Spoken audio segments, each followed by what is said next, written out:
ជំរាបសួរខ្ញុំបាទគឺមិនអស់ខ្ញុំមកខ្សែរផាននេះជាមួយខ្ញុំ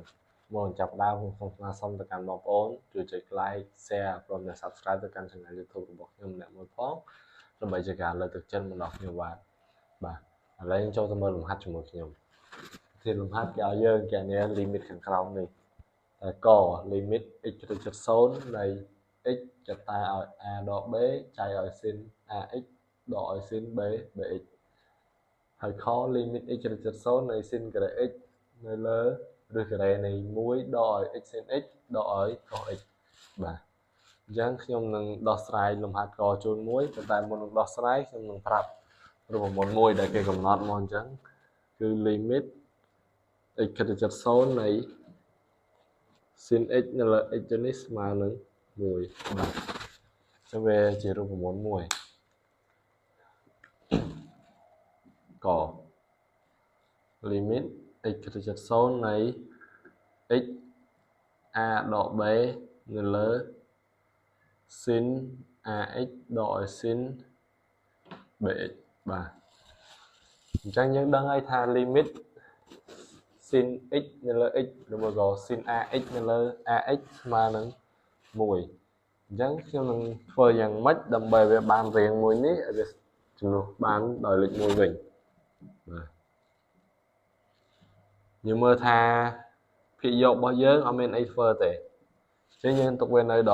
ដែលប៉ុន្តែភាគបែករបស់យើងនេះ sin យើងមាន sin ax អញ្ចឹងដើម្បីវាបានចូលរាងអញ្ចេះវិញយើងត្រូវចែកវានឹង ax វិញដល់ពេលដែលយើងចែក ax យើងត្រូវគុណវាឲ្យ ax វិញដើម្បីវាស្មើដើមដល់ពេល sin bx ដូចគ្នាយើងចែកវានឹង bx វិញហើយយើងគុណវា bx ចា៎បាទអញ្ចឹងយើងតមកទៀតមក limit x ទៅជិត0នៃ x a ដក b នៅលើពីនេះយើងអាចចាប់ x ជាកតាបាននៅសល់ sin ax នៅលើ ax គុណឲ្យ a តឲ្យ sin bx នៅលើ bx គុណឲ្យ b បាទយើងសុំតវាមកខាងនេះចុះស្មើមកទៀតមកអញ្ចឹងយើងអាចសម្រួល x ជាមួយ x យើងនេះចោលបានហើយបញ្ជាក់លំហាត់ហ្នឹងខ្ញុំធ្វើអញ្ចឹងដោយសារតែវាចូលរាងពិសេស0លើ0ដើម្បីមិនខ្ញុំភ្លេចសរសេរឲ្យខ្ញុំធ្វើវាមកជាអញ្ចឹងដោយសារតែវារាង0លើ0មិនសិនយើងចំនួន0យកឲ្យ sin ក៏0ហើយយើងចំនួន0នៅកន្លែង x នេះវា0នៅលើ0បាទអញ្ចឹងយើងតមកទៀតមកស្មើ limit x យើងសម្រួលវាចោលអញ្ចឹងយើងសល់ a ដក b នៅលើ sin ax នៅលើ ax គុណ a ដកឲ្យ sin bx នៅលើ bx គុណឲ្យ b បាទស្មើតទៀតមកដល់កន្លែងនេះយើងនឹងលុបប្រវត្តិ limit របស់យើងនេះហើយចំនួន sin ax នៅលើ ax ហើយនិង sin bx នៅលើ bx យើងនេះដោយលេខ1វិញគឺយើងនៅសល់ a ដក b នៅលើ